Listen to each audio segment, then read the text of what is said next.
Hi, happy St. Patrick's Day, or for some, happy unsuccessful Montserrat slave revolt day. Very fascinating point in history. I do highly recommend looking that up. Um, Here for this month's question. This month's question actually comes from a prospective client of mine who asked, how can I afford analysts and other support before I'm getting management fees from a fund? And I'm really glad this person asked me this question so recently, because I'm actually going to be talking about this in my next roundtable on April 7th about building your firm. So there's two sides to this, as with many things. The first side is somewhat emotional. So I would say you have to remember that you are an investor.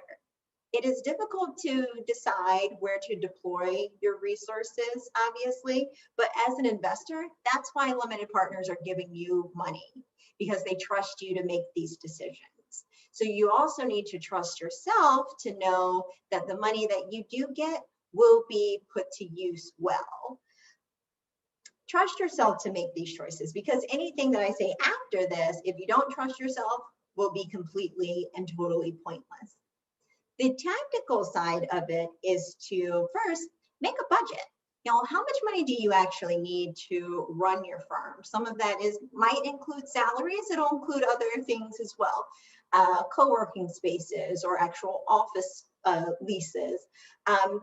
Just take a moment to make a list of all the things that you feel you need to run your firm. That way, you'll actually have a really concrete number to find a way to get seed investors or to get really, really creative in how you raise your money. The second thing is to think, do I need full-time resources?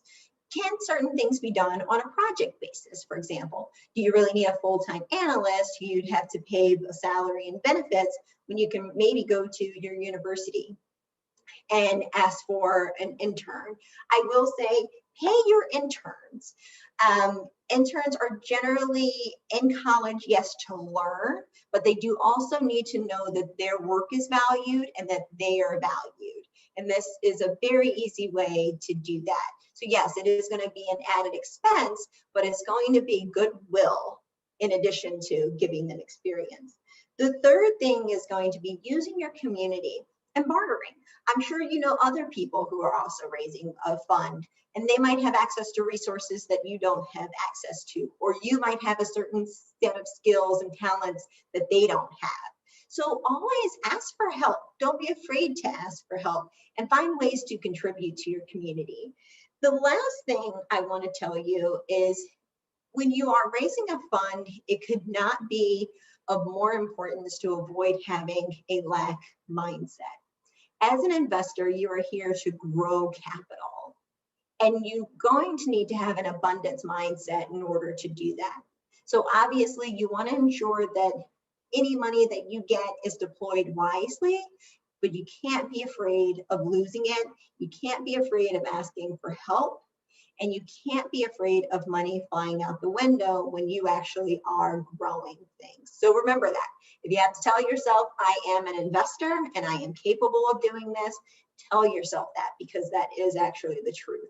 And you're going to need a mindset of abundance to create additional capital. Have a great month, and I will see you in April.